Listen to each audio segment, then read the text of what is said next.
is there an aspect of fear that we can, get to a point that it no longer is fearful for us, especially for people who have these diagnosed disorders? Yeah, well, thanks for asking that. That's a key question. The goal of treatment isn't to produce a person who's no longer ever afraid. The only people who have no fears are dead people. That's nothing to aspire to. We're not looking to rush that.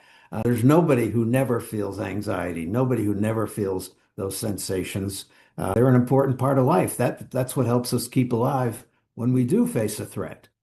So somebody who no longer felt fear, they'd have a lot of trouble with that.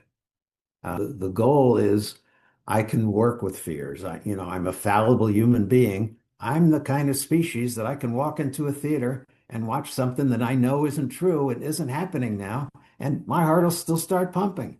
That's okay. That's just how we're built. We're built not to be right. We're built not to be smart. Principally, we're built to stay alive. And the best way we stay alive is we get anxiety telling us, okay, don't go here, don't go there. If we didn't have any fear, we'd constantly be in the buzzsaw. So the goal, what we're looking for, is that people can work with the fear and not be disrupted or deterred by it. Much more so than they never feel afraid.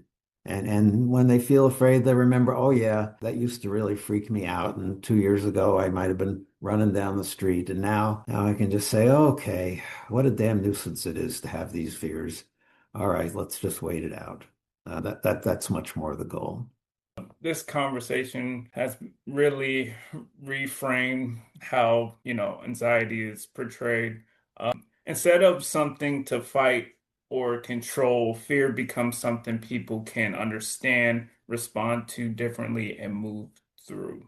By literally practicing with it. I just want to get that word in. That's so important to this work. We're practicing with anxiety so that we have a less strong reaction to it. Yeah. I agree. And I think you've made that abundantly clear during this talk. So thank you so much for that. It's, learning how you can handle it when it does show up and what the best response is. Before we close, what's one final message you want to share with someone struggling with anxiety or panic? That it's a common and ordinary problem that's part of life. There's nobody who never has fear, nobody who never has anxiety. That it's okay to be anxious, and your choices with anxiety are really in the range of how do I want to respond to it. Let me focus on working with it rather than against it. Those are the two most important things. Very common, even though you feel like you're the only one, and very ordinary, even though you feel like, gee, this is terribly, freakish and calamitous. I'll sit down with a client and we'll review somebody that's maybe had 10 or 20 years of panic attacks. What's the worst thing that panic attack ever did to you? And nobody's quite ever asked them that before, and they're going to search through their history and they remember all the times that they were really afraid. And well, a couple of times I thought I was just about to. One time I was really convinced that, yeah, I know you had thoughts, you came close. What's the worst thing it ever did to you? And when we spend enough time on that and review their history, what emerges is, well, the worst thing it ever did to me, Doc, it sounds kind of strange to say it, I guess, but it scared the living daylights out of me. Yeah, that's the worst thing it did to you. All those other things that said, I'm going to kill you, I'm going to make you crazy, I'm going to have you running through the mall without any clothes on, all these terrible things.